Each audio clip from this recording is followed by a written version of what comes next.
Haleluya. Siphile ekhathini la abantu bahamba bengabhekanga indodana, bahamba ngendlela yabo, bahamba ngokwengqondo yabo, bahamba ngokwemizwa yabo. Ngisho kushunyayelwa bafuna kushunyayelwe ngokwentando yabo, abafuni ukubheka indodana. Wathi uJesu mame bheka indodana.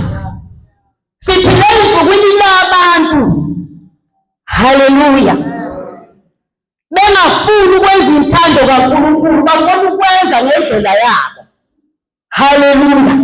Kodwa sithi kulezi zinsuku abantu abazobheka indodana noma zifike iy'nkinga noma bahluleka ukuhamba endleleni, ngoba bamshiya uJesu noma safike iy'nkinga, ngoba babheka indodana. Wathi sengathi uphelelwa yithemba, wathi mama bheka indodana. Uyabuya uJesu, abantu balesikhathi sokudlala esonweni, balesikhathi sokudlala enkonzweni, kodwa uthi uJesu madoda, haleluya, uthi nabo bathi lesimele ukubonakalisa sisaphambi kwehlelo sobukhosi. Abantu bakulezi zinsuku ngoba bekholwa bayakhohlwa ukuthi silinde uJesu, kuba sengathi senza into esijwayele, noma ukukholwa lokhu senza nje into ofanele siyenze.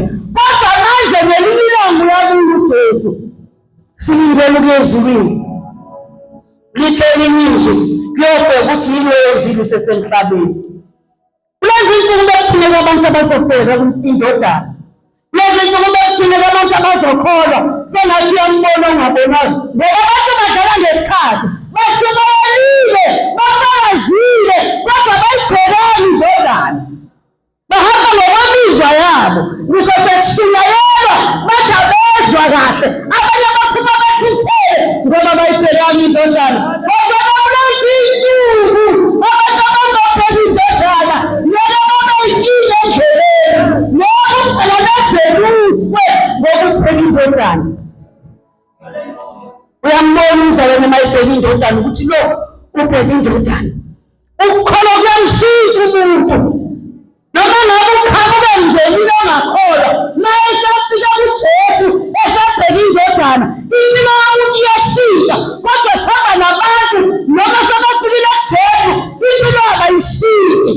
Loko bangena bayilento abayiyo, akubonakali ushintsho. Umuntu noma sekholwa wabheka indodana, ngisho ukukhuluma kwakhe kuyamdalula. Khulumi noma kanjani, kodwa kulezi zinsuku sinabantu abakhuluma ngendlela abafisa ngayo, ukuthi ukulimazile, ukuthi ukhulume kanjani, akanendaba ngokuhamba ngendlela yakhe. Nakulezi zinsuku mawume bheka indodana, haleluya, ukuze ungahluleki endleleni, bheka indodana. Ngoba lesi sikhathi sabantu abahambe bahluleke endleleni, ngoba abantu bahamba ngokwengqondo yabo. Ngiyamthanda uMariya, uma uhamba bebuya ebukhosini, uma engambona uJesu, wabuyela emuva obheka uJesu. Abantu bahamba noma uJesu esengekho, baqhubeke bashumayele noma uJesu engekho, baqhubeke basakaze noma uJesu bemuzi ukuthi akasekho. Kodwa ngisho ukuba muntu ngizosho njani ukuthi nakulezi zinsuku kudingeka abantu abazobheka indodana. Singekho izimbali zethu sithi sizokhonza uNkulunkulu, kodwa ushintsho ngisho ekhaya lungekho, endleleni ushintsho lungekho. Noze nokukhuluma kwakho akudalula ukuthi awuyibhekani indodana, khona lento ongayitholanga. Ngizosho njalo emini, thank you Jesus.